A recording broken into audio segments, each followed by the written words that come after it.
નમસ્કાર વિદ્યાર્થી મિત્રો, હું ઉર્મી પરમાર શ્રીમતી MS લાખાણી કન્યા વિદ્યાલયની યુટ્યુબ ચેનલમાં આપ સૌને આવકારું છું. આજે આપણે ધોરણ 11 વાણિજ્ય વ્યવસ્થા અને સંચાલનની અંદર પાઠ નંબર 2 ધંધાકીય સેવાઓનો અભ્યાસ આપણે કરીશું. તો વિદ્યાર્થી મિત્રો, સૌથી પહેલા પાઠની અંદર આપણે વાણિજ્ય એટલે શું એમનો પરિચય આપણે મેળવ્યો હતો. વાણિજ્ય એટલે વેપાર વત્તા સહાયક સેવા બરાબર વાણિજ્ય.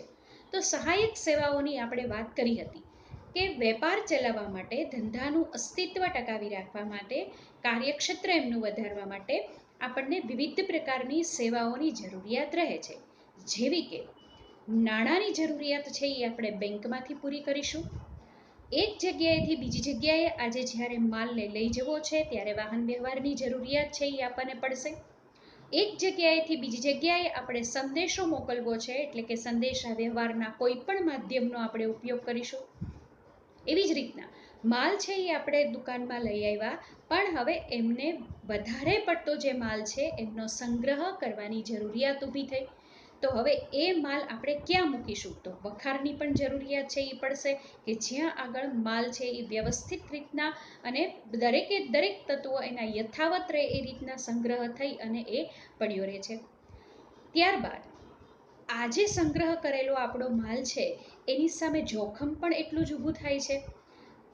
ચોરી થવી, લૂંટફાટ થવી, આગ લાગવી, તો આવા જ બધા પરિસ્થિતિઓ છે એની સામે આપણને જોખમ સામે વળતર આપણને મળવું જોશે. તો એ સેવા આપણને પૂરી પાડે છે વીમો. તો આવી રીતે આપણે ધંધાકીય જે સેવાઓ છે એની અંદર દરેકે દરેક સહાયક સેવાઓની વાત અહીંયા વિગતે કરીશું કે વેપારને ચલાવવા માટે થઈ અને આ દરેક સેવાઓનો ઉપયોગ થાય છે. બેંક, વાહન વ્યવહાર, સંદેશા વ્યવહાર, વીમો, વખાર, આ દરેક વસ્તુ. તો આ સેવાઓ છે એમનો વિગતે આ બીજા પાઠની અંદર એક પછી એક દરેક સેવા આપેલી છે જેનો વિગતે અભ્યાસ આપણે આ પાઠની અંદર કરીશું. તો આજે આપણે જે ટોપિક લેવાના છીએ એની અંદર સૌથી પહેલી આપણે લેશું વીમો. તો વીમાની અંદર આજે આપણે જોઈશું અર્થ અને એમના સિદ્ધાંતો. તો આગળ જઈએ, સૌથી પહેલા પ્રસ્તાવના એની અંદર જોઈએ. અર્થતંત્રમાં આજે સેવાઓનું મહત્વ આજે વધતું જાય છે. સેવાના કારણે જ આજે સગવડતામાં અથવા તો અનુકૂળતામાં વધારો થાય છે. આજે દરેક વેપાર છે એ ખૂબ સરળ રીતના ચાલે ને ખૂબ સફળ રીતના ચાલે એની માટે જો જવાબદાર હોય તો આ દરેક પ્રકારની સેવાઓ છે જે વેપાર અને ધંધા માટે અનુકૂળતાઓ ઊભી કરે છે અને સગવડતાઓ ઊભી કરે છે. બેન્કિંગ, વીમો, ટપાલ, વખાર અને વાહન વ્યવહાર, આવી સેવાઓ, આ બધી જ સેવાઓનો સમાવેશ આપણે સહાયક સેવામાં કરીએ. આ સેવાનો માત્ર વાણિજ્યના અંગ તરીકે વેપારને જ મદદ કરતા બનતી નથી, પરંતુ તેનાથી પણ આગળ વધીને ઉદ્યોગો છે, ખેતી છે અને અન્ય તમામ ધંધાને પણ એ મદદગાર બને છે. જે વેપાર સાથે આપણે જે વસ્તુ સંકળાયેલી છે એટલે કે સહાયક ઉદ્યોગો છે એમને પણ આ સેવાઓ છે એ મદદગાર થતી હોય છે. બેંક, વીમો, ટપાલ, વખાર અને વાહન વ્યવહારની સેવાઓમાં એટલું બધું આજે વૈવિધ્ય આવ્યું છે કે તે આર્થિક પ્રવૃત્તિઓની સીમાઓ આજે વટાવી ગઈ છે. આજે બેંક પણ ઘણું જ બધું એડવાન્સ રીતના કામ કરે છે. વીમાની અંદર પણ અવનવા પ્રકારની જોખમ સામેની અનુકૂળતાઓ આજે ઊભી કરી છે. ટપાલની અંદર પણ આજે માધ્યમો, ઘણા બધા માધ્યમો એમનો વિકાસ થતો જાય છે. વખાર, વાહન વ્યવહાર, આ બધી સેવાઓની અંદર અત્યારે આપણે જોઈએ તો એટલું જ બધું વૈવિધ્યતા આવી ગઈ છે કે જેથી કરી અને વેપારની અંદર અત્યારે અનુકૂળતાઓ સર્જાય છે. કૌટુંબિક તથા સામાજિક વ્યવહારોની સેવાઓ પણ આજે આ બની રહી છે. આધુનિક જમાનામાં આ સેવાના ક્ષેત્રે વિવિધતા અને વિશિષ્ટતા આવતી જોવા મળે છે અને સતતપણે આની અંદર તમે જુઓ તો અપડેટ પણ થતું રહે છે અને દરેક સેવાઓ છે એડવાન્સ પ્રમાણે આજે ગ્રાહકને મળતી રહે છે. આ સંસ્થાઓ પરસ્પર અવલંબિત બની ગઈ છે. દરેક સાથે આ દરેક સેવાઓ એકબીજાની સાથે પણ સંકળાયેલી છે અને આ દરેક સેવાઓ છે એ શું સરળ બનાવે છે તો કે વેપાર અને ઉદ્યોગોને અનુકૂળતાઓ છે એ ઊભી કરી દે છે. ત્યારબાદ આપણે સૌથી પહેલી જ સેવાઓ છે એ જોઈએ, વીમો એટલે શું. તો સૌથી પહેલા વિદ્યાર્થી મિત્રો આપણે એનો અર્થ છે એ ક્લિયર કરીએ. તમે લોકોએ ઘરમાં વીમો શબ્દ છે એવો શબ્દ તમારા પેરેન્ટ્સ પાસેથી તમે સાંભળ્યો હશે કે વીમા પ્રીમિયમ ભરવાનું છે, વીમો પાકી ગયો છે, વીમો ઉતરાવવાનો છે. આવા શબ્દો છે એ તમે સાંભળ્યા હશે, પણ ડિટેલમાં આપણે કોઈ વિગતો જાણવાનો પ્રયત્ન ના કર્યો હોય કે આ વીમો છે એ શું કામ કરે છે. તો આપણે થોડી વિગતે માહિતી એમની મેળવીએ. તો સૌથી પહેલા આપણે જોઈએ એમનો અર્થ. વીમો એટલે શું? તો કે વીમો એટલે બે પક્ષકારો વચ્ચેનો એવો લેખિત કરાર કે જે દ્વારા વીમો લેનાર પ્રીમિયમની રકમના અવેજના બદલામાં વીમો ઉતારનાર પાસેથી એવું વચન મેળવે છે કે જો તેના નક્કી કરેલા જોખમના કારણે નુકસાન થાય તો નક્કી કરેલ રકમની મર્યાદામાં અને નક્કી કરેલી ગણતરી પ્રમાણે આર્થિક નુકસાન ભરપાઈ કરી આપવામાં આવશે. સૌથી પહેલા આની અંદર વ્યાખ્યા જોઈએ એ રીતના એક પછી એક જોતા જઈએ. વીમો તો એમાં પક્ષકારો કેટલા વાત કરી? તો કે બે પક્ષકારોની વાત કરી. એક છે વીમો ઉતારનાર અને બીજો છે વીમો ઉતરાવનાર. એટલે થઈ ગયા બે પક્ષકારો. હવે એમની વચ્ચે શું થાય છે? તો કે લેખિત કરાર થાય છે, બરાબર, બંને વચ્ચે. જેમાં એ આપણી પાસેથી શું વસૂલ કરે છે? તો કે પ્રીમિયમ. આપણે પ્રીમિયમ ભરીએ છીએ, બરાબર. એના અવેજમાં એટલે કે બદલામાં એ આપણને શું આપશે? તો કે વચન આપશે. કેવું વચન આપશે? કે જો કોઈ નુકસાન ઊભું થાય, બરાબર, તો જે નક્કી કરેલું જોખમ છે એના કારણે નુકસાન થાય તો નક્કી કરેલી રકમની મર્યાદામાં, જેટલાનો તમે વીમો ઉતરાવ્યો છે એ રકમની મર્યાદામાં નક્કી કરેલી ગણતરી પ્રમાણે એ તમને નુકસાન ભરપાઈ કરી આપશે, એવું વચન આપણને આપે છે. એના બદલામાં એ આપણી પાસેથી શું વસૂલ કરે છે? તો કે પ્રીમિયમ. આપણે નિયમિતપણે પ્રીમિયમ આપણે ભરીએ છીએ અને એના બદલામાં આપણે આ સુરક્ષા છે એ મેળવીએ છીએ. તો આ બે પક્ષકારો વચ્ચે આવો કરાર થાય છે, વચન આપે છે. જ્યારે આપણે વીમો ઉતરાવીએ છીએ ત્યારે આપણે પ્રીમિયમ રેગ્યુલર ભરીએ છીએ, એ બદલામાં એ આપણા જોખમ સામે આપણે જ્યારે પણ જોખમ ઊભું થાય ત્યારે આપણને વળતર આપે છે. પણ શરત એટલી છે કે જોખમ ઊભું થાય ત્યારે આપણને નુકસાન ભરપાઈ કરી આપે છે. તો આવી રીતે જે આ કરાર થાય, બરાબર, તો એમને શું કહેવાશે? તો કે વીમા પોલિસી. આ મુદ્દો ખાસ એક માર્કના સવાલની અંદર, વીમા પોલિસી એટલે શું? તો એની અંદર માત્ર જવાબમાં આ રીતના લખવાનું, વીમાના લેખિત કરારને વીમાની પોલિસી તરીકે ઓળખવામાં આવે છે. એક માર્કનો સવાલ. બંને પક્ષકારો વચ્ચે કરાર થયો. કરાર થયો પણ કેવો થયો? મૌખિક નથી થયો, લેખિત કરાર થયો. તો આ લેખિત કરાર જે છે એ આપણને મળે છે, બરાબર. એમને શું કહેવાશે? પોલિસી કહેવાશે. તમારા પેરેન્ટ્સ પાસે પણ આવા ઘણા બધા પ્રકારની પોલિસીઓ છે એ હશે. એટલે કે બે પક્ષકારો વચ્ચે લેખિત કરાર થયો છે અને એ કરાર મુજબ જ તમને વળતર મળવા પાત્ર બને છે. તો આ થઈ વીમાની વ્યાખ્યા અને વીમા પોલિસીની વ્યાખ્યા. ફરી વખત વિદ્યાર્થી મિત્રો, વીમાની અંદર પક્ષકાર કેટલા હશે? બે પક્ષકારો વચ્ચે શું થાય છે? લેખિત કરાર, જેની અંદર આપણે શું એને આપીએ છીએ? તો કે પ્રીમિયમ આપીએ છીએ. એના બદલામાં એ આપણને શું આપે છે? તો કે વચન આપે છે. શેનું વચન આપશે? તો કે જ્યારે આપણે નક્કી કરેલું જે જોખમ છે, બરાબર, એમાં જ્યારે પણ જોખમ ઊભું થાય ત્યારે એ રકમની મર્યાદાની અંદર એ આપણને આર્થિક નુકસાન છે એ ભરપાઈ કરી આપશે. પણ આ કરાર છે એ લેખિત આવશે. એટલે આ લેખિત કરારને આપણે શું કહીશું? તો કે વીમા પોલિસી તરીકે ઓળખીશું. તો આ થયો વીમાનો અર્થ. હવે આગળ આપણે જોઈએ વીમો છે. આગળ વાત કરીએ આપણને કે જ્યારે જોખમ ઊભું થાય છે ત્યારે આપણને એ આર્થિક રીતે નુકસાન ભરપાઈ કરી આપે છે. તો આ વિધાન તરીકે પણ પૂછાય છે કે વીમો છે એ જોખમ દૂર કરતો નથી, પરંતુ જોખમથી પેદા થતા આર્થિક નુકસાનનું એ વળતર આપણને આપે છે. આપણે વીમો લીધો એટલે એવું જરૂરી નથી કે આપણને જોખમ નહીં જ આવે. જોખમ તો આવશે જ. આપણે પહેલા પાઠની અંદર પણ જોયું, ધંધાની સાથે કુદરતી અને કૃત્રિમ બંને જોખમો છે એ સંકળાયેલા રહે છે. ધંધો જોખમ વચ્ચે જ થાય છે. અનિશ્ચિતતા અને જોખમ ભારોભાર પડેલા છે. તો આ જે જોખમ આપણી સામે ઊભું થાય છે એની સામે એ આપણને નુકસાન સામે વળતર આપવાનું એ વચન આપે છે. એટલે વીમો છે એ ક્યારેય જોખમ દૂર કરતો નથી, પરંતુ એનાથી જે જોખમ ઊભું થયું એની સામે તમને વળતર મળે છે. તો આ રીતના અર્થ એનો થયો અને વીમાની પોલિસી એટલે શું એમના વિશે આપણે જાણ્યું. ટૂંકમાં વિદ્યાર્થી મિત્રો, આપણે જે સાહસ કરીએ છીએ ધંધાની અંદર, એની અંદર આપણને આર્થિક રીતે આપણે ઘણા બધા નાણાંઓ છે એનું રોકાણ કરેલું છે, એ દરેક સામે આપણને જોખમ સામે વળતર આપણને અપેક્ષા હોય કે આનું મળે.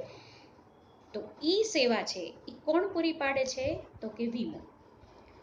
ત્યારબાદ આપણે હવે જોઈશું વીમો જોઈએ તો એક વિશિષ્ટ પ્રકારનો તમે જુઓ તો એ એક કરાર છે.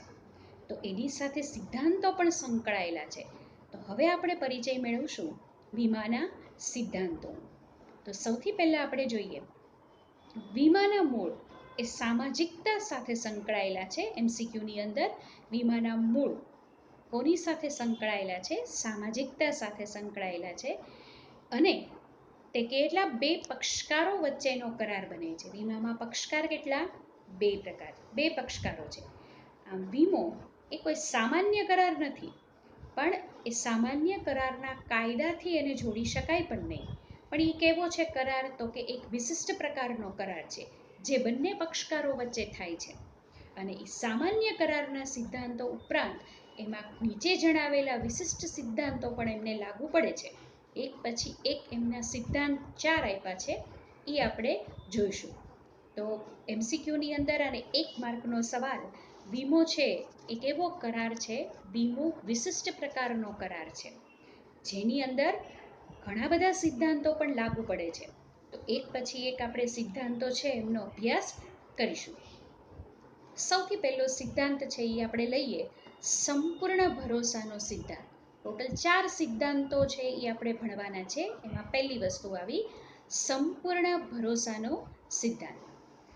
તો સૌથી પહેલા આ જે સિદ્ધાંતો છે એ 3 માર્કમાં અલગ અલગ પણ પૂછાય છે, એટલે એ પ્રમાણે પણ ટૂંક નોંધ છે એના સ્વરૂપમાં યાદ રાખવાનો પ્રયત્ન કરવાનો. સૌથી પહેલો જોઈએ તો એના શબ્દ ઉપરથી જ આપણને ખબર પડે કે એની અંદર ભરોસાની વાત થઈ છે. તો સૌથી પહેલા જોઈએ વીમાના કરારનો હેતુ એ નફો મેળવવાનો ક્યારેય ના હોઈ શકે. આની અંદરથી જોઈએ તો કોઈ નફો મેળવતું નથી, બરાબર? આપણે જોખમ સામે વળતર મેળવીએ છીએ. આપણે કોઈ વીમાના કરારથી કોઈ કરાર કરી અને આપણે નફો નથી મેળવતા અહીંયા. એટલે એનો હેતુ ક્યારેય નફાનો, આપણને જોખમ છે જેટલા રૂપિયાનું થયું હોય એટલું જ જોખમની સામે આટલું જ વળતર આપણને મળે કે જેટલાનું આપણને નુકસાન થાય છે. બાકી આની અંદરથી કોઈ નફો કમાઈ શકે નહીં. વીમા કરારનો હેતુ એ નુકસાનનું આર્થિક વળતર મેળવવાનો છે, નહીં કે અહીંયા નફાનો. વીમાનો મૂળભૂત અભિગમ કેવો છે? તો કે સામાજિક છે. આ પણ MCQની અંદર અને 1 માર્કની અંદર પૂછાય છે, બરાબર? સમાજની સુખાકારી માટે અને એમની સુવિધાઓની અંદર વધારો કરવા માટે આ સેવા છે એ ઉપલબ્ધ છે. આથી વીમા કરારના પક્ષકારોને પરસ્પર સંપૂર્ણ ભરોસો મૂકવાનો છે. જે બે પક્ષકારોની આપણે વાત કરી એ બંને પક્ષકારો જે છે એને એકબીજા ઉપર સંપૂર્ણ ભરોસો હોવો જોશે. એ બાબત એવું પણ કહી શકાય કે દરેક વ્યક્તિ જ્યારે એ વીમો લેવા ત્યાં જાય છે ત્યારે એને સંપૂર્ણ માહિતી પહેલા વીમો ઉતારનાર છે એને આપી દેવી પડશે. એક પણ બાબતની એની અંદર વિગત છુપી રાખી અથવા તો કીધી નહીં અથવા તો છેતરપિંડી કરી અથવા ફ્રોડ કર્યો એમની સાથે, આ બાબત બનવી જોઈએ નહીં. એકદમ સ્પષ્ટ અને પ્રામાણિકતાથી દરેક વિગતો છે એ એમને જણાવી. કરાર કરતી વખતે બંને પક્ષકારોએ પરસ્પર જરૂરી હોય તેવી વીમા વસ્તુ અંગેની બધી જ માહિતી એમને આપી દેવાની હોય છે. કારખાનાની અંદર તમે કોઈ માલ છે એમના ઉપર વીમો લીધો, પણ તમે બધી વિગત જણાવી, પણ તમે બાજુમાં એમ કીધું નથી કે બાજુની અંદર જ અમારે ત્યાં કારખાનું ચાલે છે અથવા તો વેચાણ થાય છે ત્યાં, જે ખરેખર આ માલને નુકસાનકારક છે. તો અને પછી જો નુકસાન છે એ થયું તો પછી આપણે જ્યારે વળતર વીમા કંપની પાસે માંગીએ તો એની અંદરથી આપણને મળવાપાત્ર કંઈ બનતું નથી. તો આવી રીતે તમે દરેકે દરેક જ્યારે તમે વીમો ઉતરાવવા જાય કોઈ પણ પક્ષકાર, ત્યારે દરેક માહિતી છે એ સંપૂર્ણ રીતના સાચી હકીકત છે એ જણાવવી જોઈએ. વીમો લેતી વખતે માહિતી પૂછવામાં ન આવી હોય છતાં જો કરાર ઉપર અસર કરતા હોય, બરાબર, ભલે એણે પૂછી નથી પણ એની સાથે સંલગ્ન કોઈ માહિતી હોય, તો બાજુમાં છે એ ફટાકડાનું વેચાણ થતું હોય ને ત્યાં આગળ તમે માલ છે એ મૂક્યો હોય, સંગ્રહ કર્યો હોય, તો સ્વાભાવિક છે કે એની અંદર ક્યાંય કઈ રીતે તીખારો ધર્યો તો માલ છે એ તમારો નાશ પામે જ. પણ આ વિગત તમે એમને સામેવાળા પક્ષને જણાવી નહોતી. પણ આપણે એવું ના કહી શકીએ કે એમણે પૂછી નહોતી. એટલે કદાચ પૂછવામાં ન આવી હોય એવી વસ્તુ કે જે એની સાથે સંલગ્ન છે, એ બધી જ વસ્તુ છે એ સામા પક્ષકારને જણાવવી જોઈએ. કોઈ પણ માહિતી છુપાવીને કરેલા વીમાનો કરાર એ શું કહેવાય છે? તો કે દગો કહેવાય અને સંપૂર્ણ ભરોસાના સિદ્ધાંતનો અહીં ભંગ થયેલો કહેવાય. કે કોઈ પણ રીતના તમે જુઓ તો એની અંદર માહિતી હાથે કરીને છુપાવવામાં આવી તો એ દગો કહી શકાય, છેતરપિંડી કહી શકાય. તો આ કરારની અંદર સંપૂર્ણ ભરોસાના સિદ્ધાંતનો ભંગ થયો એ રીતના કહી શકાય. એટલે ટૂંકમાં બંને પક્ષકારો જે છે એમણે માહિતી ખૂબ જ સાચી રીતના, સ્પષ્ટતાથી અને પ્રમાણિકતાથી અને તમામ વિગતો છે એને સંલગ્ન હોય એવી તમામ વિગતો જણાવવી જોઈએ, એવું આ સિદ્ધાંત છે એ કહે છે.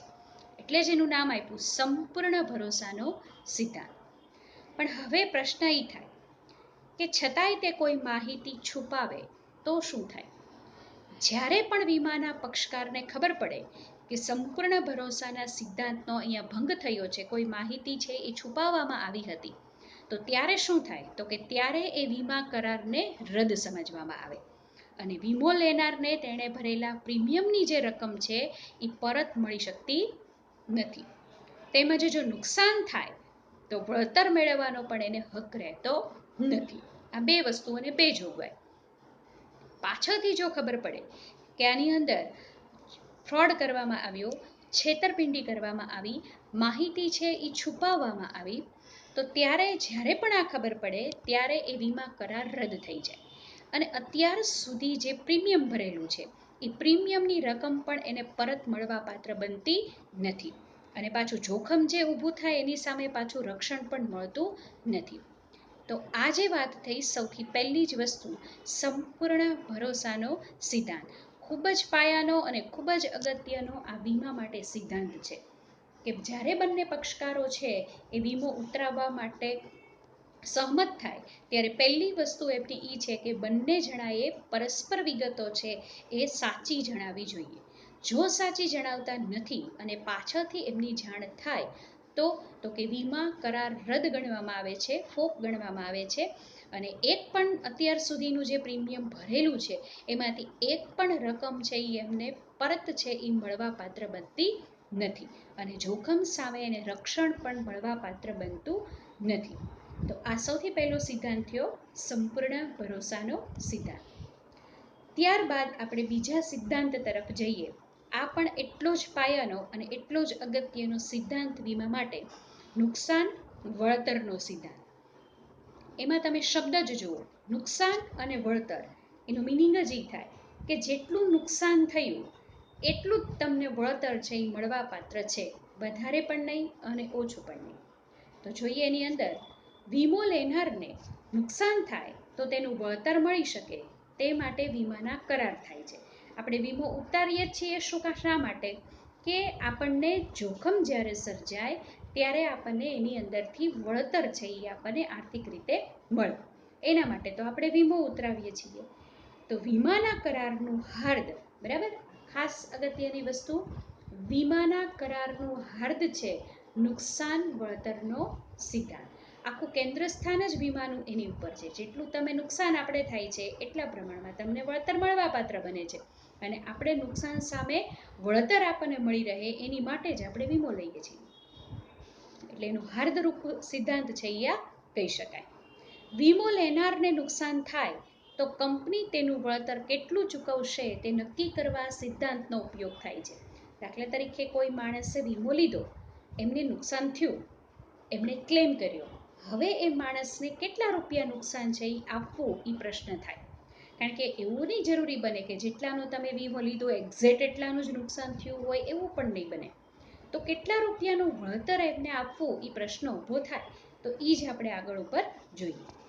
વીમો ઉતરાવનાર તેને થયેલા નુકસાનનું વળતર જ મેળવી શકે છે, તે આની અંદર નફો કરી શકતો નથી. દાખલા તરીકે આપણે 5 લાખ રૂપિયા છે એમનો વીમો આપણે ઉતાર્યો હતો, તો આપણો જે મેળવવાનો અને નુકસાન પણ કેટલું થયું છે તો કે 5 લાખ રૂપિયાનું થયું, તો તમને પૂરેપૂરી રકમ છે એ મળવા પાત્ર બને. પણ તમે જો વીમો 5 લાખ રૂપિયાનો લીધો છે, નુકસાન તમને 1 લાખનું થયું છે, તો મળવાપાત્ર રકમ તમને કેટલી છે? 1 લાખ. તમને વધારે રકમ છે એ મળવાપાત્ર બનતી નથી. એટલે કહી શકાય કે આમાંથી કોઈ નફો કરી શકતું નથી. બરાબર. ત્યારબાદ તેનાથી વધુ રકમ નુકસાનના વળતર તરીકે કોઈ પણ વ્યક્તિ આજે મેળવી શકતો નથી. જિંદગીના વીમાને નુકસાન વળતરનો સિદ્ધાંત લાગુ પડતો નથી. ખાસ કરીને આ MCQની અંદર જિંદગીના વીમાને આગળ ઉપર આપણે જ્યારે વીમાના પ્રકારો આવશે એની અંદર આવશે જિંદગીનો વીમો. નુકસાન અને વળતર એટલે જેટલું નુકસાન થયું એની સામે તમને શું મળે તો કે વળતર. જિંદગી વસ્તુ એવી છે કે જે અમૂલ્ય છે, જેનું તમે નુકસાન આંકી શકતા જ નથી, જેનું મૂલ્ય આપણે આંકી શકતા જ નથી, એ અમૂલ્ય છે. માટે નુકસાન વળતરનો સિદ્ધાંત એ જિંદગીના વીમાને લાગુ પડતો નથી. ત્યારબાદ વીમો લેનાર વસ્તુની કિંમત કરતાં ઓછી કિંમતનો વીમો ઉતરાવે તો એ ગર્ભિત રીતે એ સ્વીકારે છે કે ઓછી કિંમતના પ્રમાણસર નુકસાન એને ભોગવશે. જે કાંઈ રકમ એમને મળે એ પ્રમાણસર રકમ ગણતરી કરી અને એમને મળવાપાત્ર બને છે. ટૂંકમાં આની અંદરથી જેટલા રૂપિયાનો આપણે વીમો ઉતરાવ્યો છે, બરાબર, એટલી રકમ ખરી, પણ તમને જેટલું નુકસાન થયું છે એટલી રકમ જ તમને મળવાપાત્ર બને છે. ત્યારબાદ આપણે એમની અંદર ઉદાહરણ જોઈએ. તો સૌથી પહેલાં એની અંદર જોઈએ પહેલી વસ્તુ, એક વ્યક્તિએ ₹5 લાખની વસ્તુનો ₹3 લાખનો વીમો ઉતરાવેલો, પરંતુ વસ્તુ છે એ સંપૂર્ણ નાશ પામતા, બરાબર, તેને વધુમાં વધુ 3 લાખ જ એને નુકસાન વળતર છે એ મળે. શા માટે? વ્યક્તિએ વીમો કેટલાનો લીધો હતો? 5 લાખની વસ્તુનો, બરાબર. વસ્તુ કેટલા રૂપિયાની હતી? 5 લાખની. એમણે વીમો કેટલો ઉતરાવ્યો તો કે 3 લાખનો. હવે એ વસ્તુ છે એ સંપૂર્ણ નાશ પામી ગઈ. અંશતઃ નહીં, અંશતઃ એટલે અડધી થાય, પણ સંપૂર્ણ નાશ પામી ગઈ. તો એમને કેટલા રૂપિયા મળવા પાત્ર બને તો કે 3 લાખ એને નુકસાન તરીકે મળવા પાત્ર બને. ભલે એમણે 5 લાખની વસ્તુનો વીમો ઉતરાવ્યો, વસ્તુ 5 લાખની હતી, પણ એણે વીમો કેટલાનો ઉતરાવ્યો હતો તો કે 3 લાખનો. તો એમને મળવાપાત્ર રકમ છે એ કેટલી થાય તો કે 3 લાખ રૂપિયા. જેટલાનો એણે વીમો ઉતાર્યો હતો અને જેટલાનો ઉતાર્યો એમાંથી પાછી એ વસ્તુ સંપૂર્ણ નાશ પામી ગઈ, માટે એને 3 લાખ છે એ મળવાપાત્ર છે. એનાથી બીજી વસ્તુ, એક વસ્તુની કિંમત છે એ 5 લાખ રૂપિયાની છે, પરંતુ વીમો કેટલો લીધો તો કે 3 લાખનો. હવે 3 લાખનો વીમો લીધો, પણ એને પહેલો જે કેસ હતો એની અંદર શું હતું કે વસ્તુ સંપૂર્ણ નાશ પામી ગઈ હતી, એટલે એમને કેટલા લાખ મળ્યા તો કે 3 લાખ. પણ આની અંદર તો કે વસ્તુ સંપૂર્ણ નાશ પામતી નથી, આંશિક રૂપે એને નુકસાન છે એ નુકસાન થયું છે.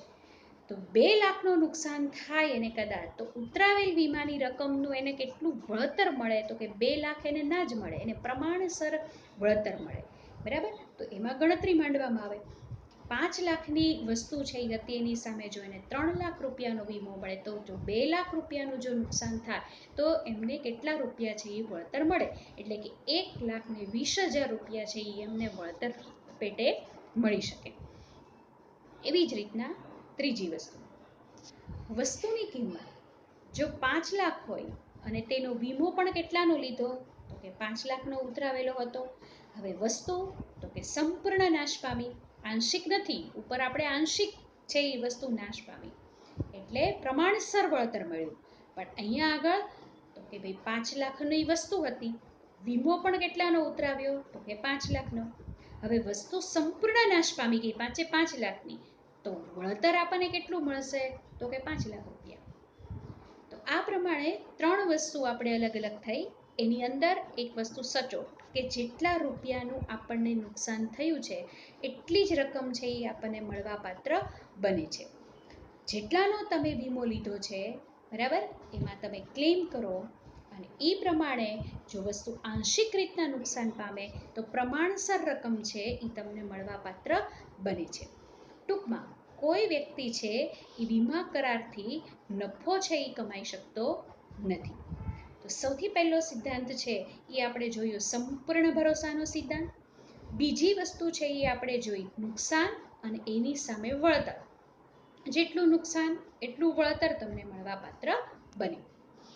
ત્યારબાદ આપણે ત્રીજી વસ્તુ જોશું વીમા યોગ્ય હિતનો સિદ્ધાંત, ત્રીજો સિદ્ધાંત. સૌથી પહેલા વિદ્યાર્થી મિત્રો આપણે એ શબ્દનો અર્થ આપણે જોઈએ કે વીમા યોગ્ય હિત એટલે શું. દાખલા તરીકે આપણી પાસે જે વસ્તુ છે એ વસ્તુ જ્યારે આપણી પાસે એની હાજરી હોય છે ત્યારે આપણને એનાથી આર્થિક ઉપાર્જન થાય છે. જ્યારે એ વસ્તુ આપણી પાસે છે ત્યારે એની અંદરથી આપણને લાભ થાય છે. જ્યારે એ વસ્તુ આપણી પાસે નથી ત્યારે એની અંદરથી આપણને નુકસાન થાય છે. તો કહી શકાય કે વસ્તુની અંદર આપણું વીમા યોગ્ય હિત છે એ રહેલું છે. તો આવો સિદ્ધાંત વીમા યોગ્ય હિતનો સિદ્ધાંત. વીમા યોગ્ય હિતનો સિદ્ધાંત એટલે વીમા લેનારને વીમા વસ્તુમાં શું હોવું જોઈએ? આર્થિક હિત. જે મેં વાત કરી તમને કે એ વસ્તુ આપણી પાસે જ્યારે હોય ત્યારે આપણને એનાથી આર્થિક રીતે લાભ થવો જોઈએ. સ્વાભાવિક છે એવી વસ્તુ હોય એની ઉપર જ આપણે વીમો ઉતરાવીએ. આર્થિક હિત હોવું જોઈએ. દાખલા તરીકે આપણે કોઈ મકાન છે એ આપણું ઘરનું છે, તો એ મકાનની અંદર આપણું આર્થિક હિત હોય જ. શા માટે? તો કે આપણને એ મકાનની અંદરથી આપણે ભાડે આપ્યું છે તો આપણને એની આવક થાય છે, ઉપાર્જન થાય છે આર્થિક. એટલે આપણું એ મકાનની અંદર આર્થિક હિત સંકળાયેલું છે. પણ હવે આ જ મકાનની અંદર ભાડુઆત રહે છે, તો એ ભાડુઆતને આ મકાનની અંદર આર્થિક હિત ન જ સંકળાયેલું હોય. શા માટે? તો કે એ તો ભાડે રહે છે, એનું પોતાનું છે નહીં, એમાંથી એને કોઈ પણ પ્રકારનું આર્થિક ઉપાર્જન થતું નથી. પણ આપણને થાય છે, એમાંથી ભાડું આવે છે એટલે આપણને અર્થનું ઉપાર્જન થાય છે. માટે કહી શકાય કે એ મકાનની અંદર બરાબર એ પક્ષકારનું એમાં આર્થિક હિત સંકળાયેલું છે. તો ત્રીજી વસ્તુ એ કે આપણે એવી વસ્તુ ઉપર જ આપણે વીમો ઉતરાવશું કે જે વીમા યોગ્ય હિતના સિદ્ધાંતને અનુસરતી હોય. એ વસ્તુ આપણી પાસે છે, આપણી અગત્યની વસ્તુ છે, એમાંથી અર્થનું ઉપાર્જન થાય છે, બરાબર. એવી જ વસ્તુઓ છે એ ઉપર આપણે મસ્તાઈ વીમો ઉતરાવવાના છીએ. તો એમાં આપણું આર્થિક હિત ટૂંકમાં સંકળાયેલું હોવું જોઈએ. તો ત્રીજો સિદ્ધાંત વીમા યોગ્ય હિતનો સિદ્ધાંત. છેલ્લો સિદ્ધાંત હક બદલાનો સિદ્ધાંત. બદલો એટલે એના શબ્દ ઉપરથી જ ખબર પડે કે માલિકી હક છે એ ફેરબદલી થાય છે. જ્યારે વીમા વસ્તુનો વીમો લેવામાં આવે અને તે નાશ પામે તો વીમા કંપની તેનું વળતર ચૂકવે. ત્યારે નાશ પામેલી વસ્તુનો માલિકી હક કોનો બને? સ્વાભાવિક છે વીમા કંપનીનો બને. દાખલા તરીકે કોઈ મોટર કાર છે ને એની ઉપર આપણે વીમો લીધો તો એને નુકસાન થયું અને આપણે ક્લેમ કર્યો. જે કાંઈ જોખમ છે એ ઊભું થયું, જે કાંઈ આપણે વીમો ઉતરાવ્યો તો એ પ્રમાણે આપણને સંપૂર્ણ રકમ છે એ આપણને વીમા કંપનીએ આપી દીધી. પણ હવે એના કાટમાળનું શું? તો પછી સ્વાભાવિક છે કે એ કાટમાળ ઉપર આપણો કોઈ હક રહેતો નથી. એણે આપણને વળતર ચૂકવી દીધું એટલે માલિકી હક તરત બદલાઈ ગયો, હક બદલારું થઈ ગયો. હવે એ કોની વસ્તુ કોના અંડર નીચે આવશે? તો કે વીમા કંપની. વીમા કંપની એણે જે વિચાર્યું હશે એ પ્રમાણે એ કાટમાળનું કરી શકશે. તો આવી રીતે જ્યારે આપણને એ વળતરની રકમ એ ચૂકવી દે પછીનો જે કોઈ કાટમાળ છે, બરાબર, એમના ઉપર એ માલિકનો હક હવે રહેતો નથી. માત્ર ને માત્ર એની ઉપર હક હવે કોનો છે? તો કે વીમા કંપનીનો છે, બરાબર. તો આ રીતે એનું વળતર ચૂકવે ત્યારે જે નાશ પામેલી વસ્તુનો માલિકી હક છે એ વીમા કંપનીનો જ બને છે. તેના ઉપર પછી માલિકનો કોઈ હક રહેતો નથી. આ બાબત જિંદગીના વીમાને લાગુ પડતી નથી. આ બાબત પણ જિંદગીના વીમાને લાગુ પડશે નહીં. આપણે જ્યારે જિંદગીના વીમાને આપણે પ્રકાર જોશું ત્યારે એની અંદર આ બે વસ્તુ પણ તમને આવશે કે નુકસાન વળતરનો સિદ્ધાંત પણ લાગુ પડતો નથી, કારણ કે જિંદગી અમૂલ્ય છે, બરાબર. તો એની અંદર દાખલા તરીકે કોઈ વ્યક્તિ જે છે એને શારીરિક રીતના કોઈ ઈજા થઈ, બરાબર, આપણું મેડિક્લેમ હોય અને મેડિક્લેમ આપણને પાકી ગયો આ ઈજા થઈ એટલે, અને આપણે ક્લેમ કર્યો, આપણને વળતર છે એ આપી દે છે, પણ એ પછી એમાં કોઈ વીમા કંપનીનો માલિકી હક ન રહે. માટે કહી શકીએ છીએ અહીંયા કે આ હક બદલાનો જે સિદ્ધાંત છે એ જિંદગીના વીમાને લાગુ પડતો નથી. તો આ 4 જે સિદ્ધાંતો છે એ આપણે જોયા. વીમા અંગેના સિદ્ધાંતો, પાયાના સિદ્ધાંતો છે. સંપૂર્ણ ભરોસાનો સિદ્ધાંત આપણે જોયો, જેની અંદર વિદ્યાર્થી મિત્રો એવું યાદ રાખવાનું છે કે બે પક્ષકારો છે અને બંને પક્ષકારો વચ્ચે માહિતી કેવી હોવી જોઈએ, તો કે એકદમ અને સંપૂર્ણ સાચી. જો માહિતી છુપાવવામાં આવે તો આ કરાર રદ થાય, ફોક ગણાય, છેતરપિંડી કરી કહેવાય. એટલે એ કરારમાંથી એક પણ રૂપિયો છે એ જોખમનો વળતર તરીકે મળવાપાત્ર બનતો નથી. સાથે સાથે તો કે અત્યાર સુધી તમે જે પ્રીમિયમ ભર્યું છે એની રકમ પણ તમને મળવાપાત્ર બનતી નથી. પહેલી વસ્તુ આ. બીજી વસ્તુ, નુકસાન વળતરનો સિદ્ધાંત એની અંદર યાદ રાખવો, જેટલું નુકસાન થયું છે એટલું જ તમને શું મળે છે, તો કે વળતર મળે છે. પણ જેટલી રકમનો વીમો છે એ ઉતરાવ્યો હોય અને માલ જેટલી રકમનો હોય અને એમાંય જો વસ્તુ છે એ આંશિક રીતના નુકસાન પામી તો સરેરાશ વળતર, પ્રમાણસર વળતર છે એ મળવાપાત્ર બને છે. એટલે ટૂંકમાં આની અંદરથી કોઈ વ્યક્તિ નફો કમાઈ શકતો નથી. ત્યારબાદ આપણે જોયું હતું વીમા યોગ્ય હિતનો સિદ્ધાંત. જે વસ્તુ જે છે જેની ઉપર આપણે વીમો ઉતરાવ્યો છે એની સાથે આપણું આર્થિક હિત છે એ સંકળાયેલું હોવું જોઈએ એ વસ્તુ સાથે. અને ત્યારબાદ આપણે જોયું હક બદલાનો સિદ્ધાંત. એમાં વિદ્યાર્થી મિત્રો યાદ રાખો કે કોઈ પણ વસ્તુ સામે આપણને જ્યારે વીમા કંપનીએ વળતર આપી દીધું પછીની જે કોઈ વસ્તુ રહી એના કાટમાળ કે એના જે અવશેષો બાકી રહ્યા છે એની ઉપર માલિકનો હક બનતો નથી. ત્યારબાદ એની ઉપર હક કોનો બનશે, તો કે વીમા કંપનીનો. આ રીતના આજના લેક્ચરમાં આ 4 સિદ્ધાંતો વિશે આપણે માહિતી છે એ મેળવી. આજનો પ્રશ્ન જે તમારે પાકી નોટની અંદર લખવાનો છે, વીમાનો અર્થ આપો અને વીમાના સિદ્ધાંતો વિશે વિગતે સમજાવો. Thank you.